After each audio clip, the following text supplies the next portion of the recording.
So why would a big company like Nokia, who's already dying, release a phone that makes no sense to the customers? If you guys don't know, Nokia re-released the 3310, their old brick device, in a new format, and it's kind of like an improvement over the previous version with some added features like micro SD card or a bigger screen, but it doesn't have any functionality that a modern day smartphone in 2017 should have.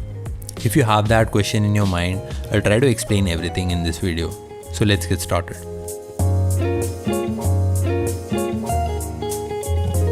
So the 3310 that is recently released is not a bad phone. It has the Snake, a Symbian processor, 2.4-inch color screen with 2 megapixels camera, but some features that we have gotten used to are not present, like Wi-Fi or 3G functionality. If you don't know anything what's going about Nokia, you can watch my previous video. In that video, I showed you how HMD Global and Foxconn got together and produced this phone. And they are going all out on a marketing frenzy. They have teamed up with the largest advertisement agency in the UK, and it is one of the world's best advertisement agency, named Mother. It's a very reputed marketing agency, and it has worked with previous clients like Google, Microsoft, Coca-Cola and Calvin Klein. And one thing common between most of the Nokia users or like the smartphone community is the Nokia 3310. It was one of the benchmark phones and everyone remembers it, and it kind of resonates with most of the audience. It is almost a fact that it has become an icon for the Nokia brand. And that's what Nokia noticed, and that's why they want to make a point that Nokia is coming back in 2017 with new phones, and to symbolize that and to portray an icon of marketing, they put the Nokia 3310 forward. But is it worth spending so much amount of money on just an icon for marketing and producing thousands and thousands of mobiles that people might not even buy?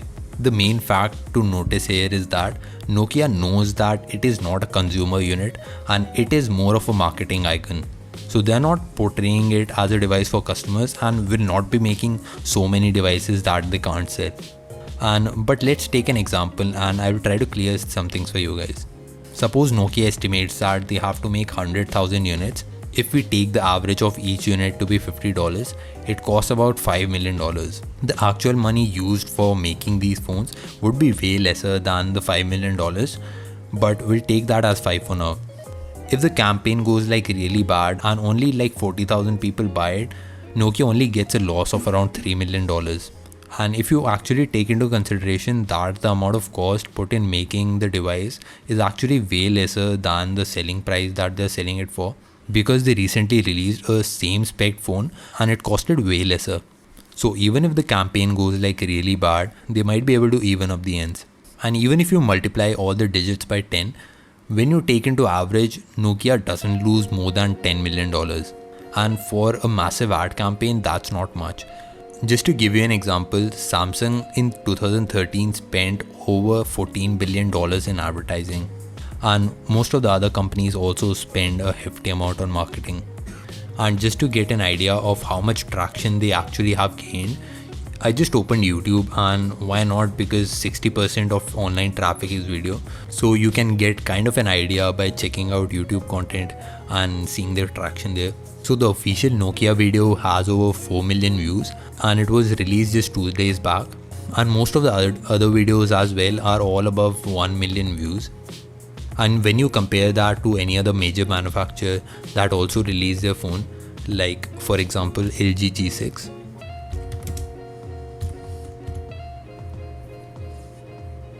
you can see that the traction gained by LG is not much, and LG G6 is their flagship phone. You have about 90 to 100k views on almost all the videos.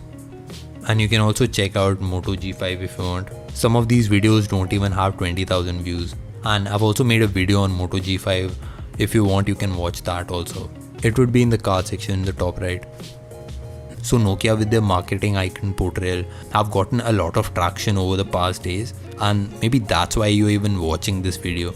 And Nokia will also be soon releasing the Nokia 3, 5 and 6, and maybe a premium flagship phone that they want to actually sell as a consumer unit. And will Nokia be able to use all the traction that they have gained into selling their consumer products or not? We'll have to see as the devices roll out. I would like to know from you guys as well what do you think about this, and if you like the marketing campaign or not. Leave all your thoughts in the comment section below, and make sure you like the video and share it to your friends. And if you like this video, you can also watch some previous videos of mine.